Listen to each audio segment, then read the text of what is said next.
Dalam kurun waktu 1 tahun ini, tercatat sedikitnya ada 3 upaya pelemahan KPK. Di antaranya penarikan penyidik KPK, revisi Undang-Undang KPK, dan penolakan pemberian gedung baru bagi lembaga anti korupsi tersebut. Penolakan terhadap pelemahan Komisi Pemberantasan Korupsi di Indonesia semakin meluas. Para aktivis dan pegiat anti korupsi di seluruh Indonesia turun ke jalan dan menyatakan dukungannya untuk KPK. Penolakan salah satunya datang dari bekas pimpinan KPK, Eri Riana Harja Pamekas. Bagaimana pandangan dia mengenai upaya pelemahan KPK? Simak wawancaranya berikut ini. Komisi Pemberantasan Korupsi tidak akan pernah mundur sejengkal pun untuk menghadapi para koruptor di negeri ini. Sekalipun yang bersangkutan adalah jenderal penuh dan jenderal aktif. Save KPK! Save KPK! Ya, Pak Eri, apakah Anda memandang, bagaimana Anda memandang upaya pelemahan secara strategis pelemahan KPK ini, apakah ini akan berujung kepada cicak buaya jilid 2? Ya, tentu kita tidak berharap itu terjadi ya. Mudah-mudahan pertemuan antara kedua pimpinan yang difasilitasi oleh Sekretariat Negara ini bisa menyelesaikan semuanya. Tetapi kalau tidak, maka akan makin meruncing dan kita harus melihatnya dari sisi bahwa akhirnya yang diuntungkan bukan Polri, bukan KPK, tapi para koruptor. Mereka bersorak melihat pertentangan di antara dua lembaga ini. Ya, kita semua bermimpi Polri-nya kita selamatkan, KPK-nya kita dukung sepanjang dia memang masih bersih. Kemudian dua-duanya kita dukung untuk bersama-sama memberantas semua kejahatan. Ya, apakah perlu campur tangan Presiden dalam hal ini untuk menengahi perseteruan ini? Ya, kalau sudah menyangkut hal-hal teknis dan hal-hal yang ada ada yang harus dikoreksi, hemat saya Presiden tidak ada salahnya untuk menanyakan dan kemudian menguji proses pengambilan keputusan yang ada di Polri sehingga sampai muncul hal-hal seperti ini. Tapi seakan-akan Presiden masih enggan begitu untuk intervensi. Saya tidak paham apa sebabnya, tapi paling tidak Menko Polhukam bisa, dan saya kira Menko Polhukam sudah melaksanakan tugasnya, berkomunikasi. Apakah mempan tidak mempan? Nah, ini yang harus kita lihat. Kalau misalnya ternyata tidak mempan, layak sekali kalau Presiden kemudian harus turun tangan begitu. Ya, Pak Eri, ini kan pelemahan KPK ini tidak terjadi sekali dua kali, tapi sejak 2009 begitu, dan bahkan di MK juga sudah 14 kali begitu digugat mengenai undang-undang tentang KPK ini. Nah, ini kenapa kejadian ini terus berulang? Saya kira itu bagian dari dinamika keberadaan KPK. Kita belajar dari negara lain juga sejak berdiri sampai dengan kapanpun, makin banyak prestasinya, makin banyak musuhnya. Ya. Makin banyak orang-orang penting yang terjerat dalam kasus korupsi dan ditangani oleh KPK, akan semakin keras perlawanannya. Dan kita semua harus siap untuk menghadapi itu, terutama KPK ya.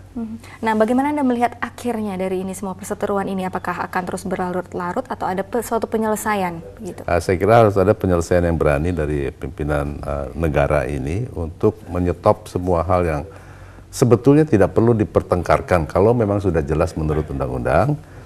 Dan saya pikir harus ada keberanian dari pimpinan negara untuk memberikan teguran yang sangat keras kepada lembaga yang memang tidak mematuhi undang-undang. Dalam hal ini Polri. Bisa begitu? Polri, bisa Kejaksaan, bisa KPK sendiri. KPK sendiri kalau memang melakukan hal yang salah, jangan ragu-ragu untuk ditegur. Ya. Mereka juga sama-sama penegak hukum yang memang juga harus mematuhi hukum. Baik Pak Eri, terima kasih banyak Pak atas waktunya. Ya. Upaya pelemahan Komisi Pemberantasan Korupsi semakin nyata. Komisi 3 DPR merevisi Undang-Undang KPK. Isinya mengebiri kewenangan KPK dalam menangani kasus korupsi di Indonesia, meski pada akhirnya revisi ditolak Badan Legislasi. Mereka menilai revisi tersebut sangat tidak berpihak pada upaya pemberantasan korupsi. Berikut petikan wawancara Tempo TV dengan anggota Badan Legislasi DPR Abdul Malik Haramain berikut ini. Balik mengkaji, memang ada 3 isu atau 3 pasal yang menurut Balik kontroversi. Kontroversi dalam arti ini mencurigakan dan ini konsekuensinya besar terutama terhadap peran dan wewenang KPK. Yang pertama itu pasal 6. Pasal 6 itu berbicara tentang penuntutan. Jadi teman-teman Komisi 3 mengusulkan agar penuntutan itu dihapus. Alasannya karena penuntutan itu bukan ranahnya KPK tapi ranahnya kejaksaan. Yang kedua tentang kewenangan untuk menyadap dan untuk merekam. Sebetulnya teman-teman Komisi 3 tidak menghapus penyadapan, tetapi hanya menghapus terminologi atau kata-kata merekam pembicaraan. Dan menurut teman-teman, menurut kita di Balek, sebetulnya perekaman atau intersepsi itu hanya bisa dilakukan oleh lembaga informasi dan transaksi elektronik gitu kan.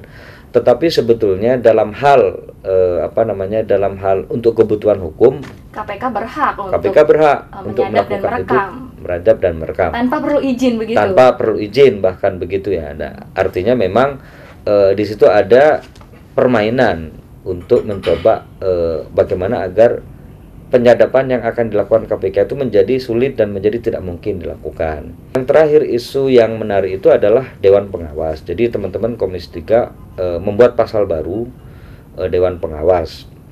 Nah, alasan ini juga ditolak oleh teman-teman Balek karena apa? KPK itu lembaga tinggi negara. Karena itu yang mengawasi adalah DPR gitu kan. Semuanya sepakat, semua fraksi sepakat kembalikan kepada Komisi 3. Dikembalikan ke Komisi 3 itu bisa dua hal yang terjadi. Yang pertama, Komisi 3 akan tetap ngotot untuk merevisi. Nah, artinya kita minta agar ini dirumus ulang, karena kalau tidak dirumus ulang tetap seperti ini kita akan tolak lagi. Kecuali rumusan revisi Komisi 3 masuk akal dan tidak tendensius untuk melemahkan Pak KPK. Abdul, apakah Anda melihat ini ada upaya secara sistematis untuk melemahkan KPK dari Komisi 3 sendiri? Ya, sebelum saya jawab itu, kemungkinan kedua adalah Komisi 3 menghentikan revisi ini gitu. Nah, saya kira memang saya membaca ada kecenderungan begitu. Bahkan mungkin bukan hanya melemahkan tetapi bahasa yang lebih kasar mungkin ingin membuat KPK tidak berdaya. Dan itu yang kita sayangkan, itu yang menjadi wacana utama di Balek ya, baik individu maupun semua fraksi, bahwa KPK kesimpulannya tetap dibutuhkan meskipun ad hoc sampai kemudian kejaksaan, pengadilan atau aparat penegak hukum lain yang bergerak di bidang pemberantasan korupsi berdaya dan benar-benar melakukan pemberantasan korupsi. Ya, baik. Apakah Anda membaca bahwa Komisi 3 ini kira-kira akan merevisi atau menghentikan revisi ini? Ya, saya belum bisa memperkirakan ya, tetapi kalau bukannya desakan publik ya, tetapi desakan teman-teman di Senayan, terutama Balek, saya kira mendingan Komisi 3 menghentikan revisi ini ya. Kecuali misalkan benar-benar revisinya tidak dalam konteks melemahkan tapi justru memperkuat KPK, itu baru bisa kita terima dan baru kita bisa kaji bersama-sama. Oke, tapi intinya Balek, Badan Legislatif sudah satu suara untuk menolak revisi dari Komisi 3. Dan mengembalikan draft ini ke Komisi 3. Baik, ya, terima kasih banyak Pak Abdul.